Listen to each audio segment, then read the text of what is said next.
Pemirsa, seorang anggota DPRD di Bekasi, Jawa Barat ditahan di Lapas Cikarang karena diduga terlibat pengeroyokan di sebuah restoran. Penahanan dilakukan setelah berkas perkara lengkap setelah 9 bulan proses penyelidikan Polres Metro Bekasi.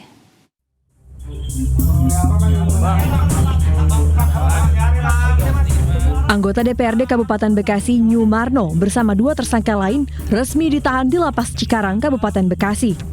Ketiganya dibawa menggunakan mobil tahanan usai proses pelimpahan tahap 2 dari penyidik kepolisian dan kejaksaan dan berkas perkara dinyatakan lengkap. Kejaksaan Negeri Kabupaten Bekasi menyatakan penahanan ketiga tersangka dilakukan selama 20 hari ke depan sesuai ketentuan perundang-undangan yang berlaku. Upaya penahanan tersebut didasarkan pada terpenuhinya minimal 2 alat bukti bahwa ketiga tersangka diduga melakukan tindak pidana yang dipersangkakan oleh penyidik dan telah melewati sejumlah pertimbangan matang sesuai dengan ketentuan peraturan perundang-undangan yang berlaku. Sebelum penahanan dilakukan, keluarga korban bersama sejumlah warga Minahasa mendatangi kantor kejaksaan dengan pakaian adat. Keluarga korban menyayangkan proses hukum memakan waktu hampir 9 bulan sejak laporan dibuat.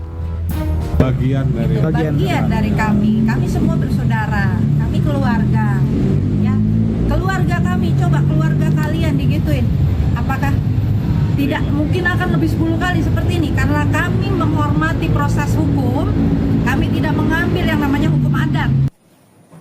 Kepada yang terhormat Bapak Prabowo Subianto, saya minta tolong anggota DPRD Bekasi, nama Pak Nyumarno. Saya dikerokin oleh dia. Sebelumnya, kasus penganiayaan ini terjadi di sebuah restoran di Desa Cibatu pada Oktober 2025. Korban FN mengalami luka di wajah, mata, kepala, dan lengan. Kasus ini sempat jadi sorotan setelah pengakuan korban di media sosial menjadi viral. Dari Kabupaten Bekasi, Jawa Barat, Didit Junaidi dan Agus Rohim, iNews melaporkan. Pemirsa, 3 pelaku ganjal ATM di Pamulang, Tangerang Selatan dibekuk polisi dan warga. Ya, aksi kejar-kejaran sempat diwarnai penangkapan pelaku.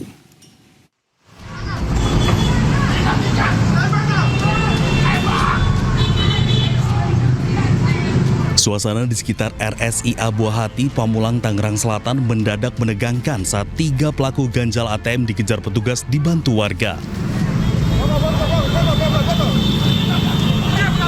3 pelaku ganjal ATM dikejar petugas setelah diduga hendak menjalankan aksinya di kawasan tersebut. Saat mengejar pelaku, polisi sempat mengeluarkan beberapa kali tembakan peringatan untuk menghentikan pelaku. Dengan bantuan warga, ketiga pelaku berhasil ditangkap hingga nyaris menjadi bulan-bulanan warga. Peristiwa terkait pelaku pengganjalan ATM, mana masing-masing dari pelaku tersebut, dari 3 pelaku itu memiliki peran masing-masing, di mana ada yang memiliki peran sebagai pengganjal di dalam gerai tersebut.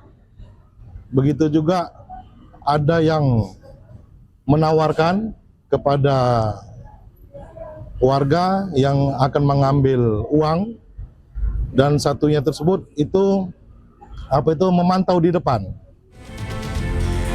Ketiganya kemudian dibawa ke kantor polisi untuk menjalani pemeriksaan.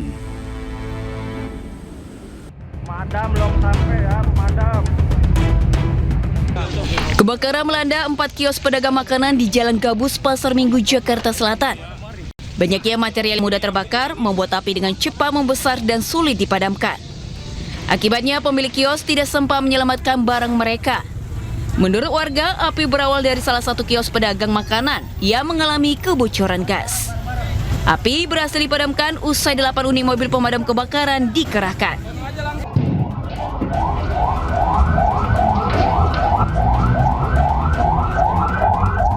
Kobaran api dengan cepat menghanguskan 8 rumah di asrama polisi Polda Jambi di Kelurahan Tambak Sari, Kecamatan Jambi Selatan, Kota Jambi. Para polisi dibantu warga berusaha memadamkan api dan menyelamatkan sejumlah barang berharga. Api berhasil dipadamkan 2 jam kemudian. Akibat kebakaran, kerugian ditaksir mencapai ratusan juta rupiah dan saat ini lokasi kejadian telah dipasang garis polisi guna kepentingan penyelidikan penyebab kebakaran.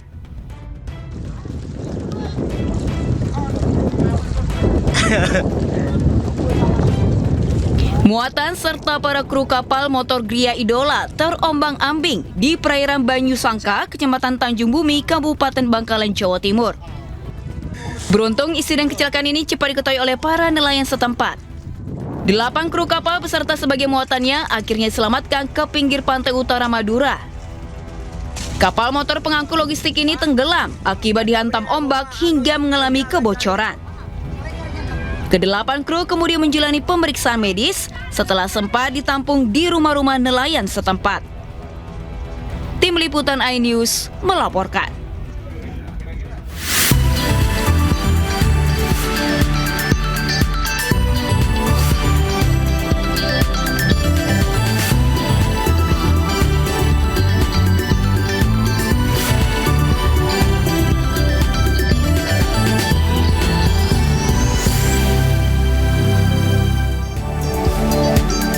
Selamat pagi, welcome back to iNews Today. Apa kabar Anda hari ini? Semoga dalam keadaan baik dan sehat. Senang sekali kami kembali hadir untuk memberikan berbagai informasi penting, menarik dan juga inspiratif untuk Anda ya. Siapa ya? Hari ini kami juga akan menginformasikan salah satunya yaitu mengenai Kejaksaan Agung menetapkan Nurman Herin menjadi tersangka di kasus tindak pidana pencucian uang mantan Jampitsus Febri Adriansyah. Bersama saya Syafaati Suryo. Dan saya Togi Sinaga, inilah iNews Today selengkapnya.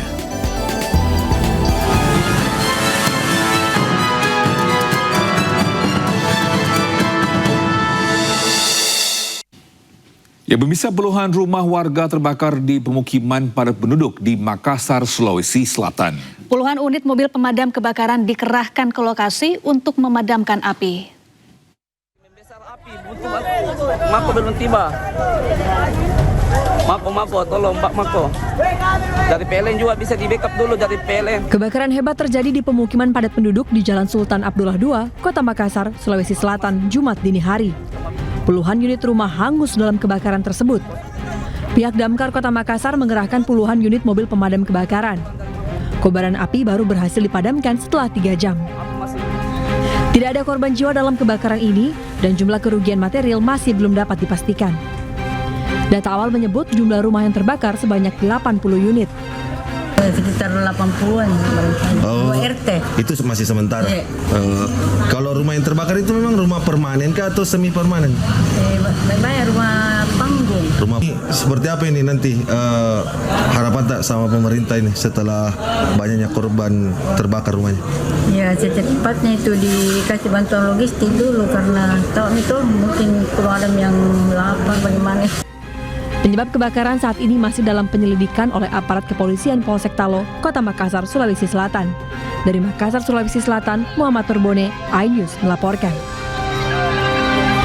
Pemirsa, ricuh pertandingan sepak bola terjadi di Gelora Ahmad Yani, Kota Mojokerto. Pemain dan wakil pemain baku pukul.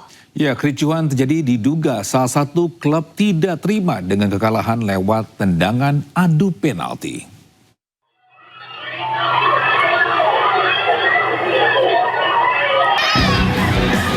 Detik-detik kericuhan sepak bola Suratin Cup antara klub Gen B dan RNA terjadi di Gelora Ahmad Yani, Kecamatan Magersari, Kota Mojokerto.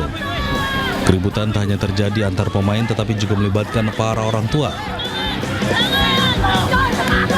Kericuhan bermula saat klub sepak bola RNA menang dengan skor 5-3 lewat tendangan adu penalti melawan klub Gen B. Diduga tak terima dengan kekalahan, pemain klub Gen B melakukan pemukulan kepada salah satu pemain RNA saat melakukan selebrasi di tengah lapangan. Ricuh kemudian merambat ke pemain lain dan melibatkan wali pemain yang ada di tribun. Minimnya pengamanan membuat kericuhan berlangsung lama. Ya, ini sebatas bahwa ASKOT akan menyelenggarakan kompetisi U15 dan U13. Hanya sebatas itu. Sebelum kejadian itu ya Pak? Ya, terkait dengan di lapangan itu urusannya penyelenggara Pak. Kami tidak ikut-ikut karena bukan kewenangannya KONI untuk ikut campur ke sana.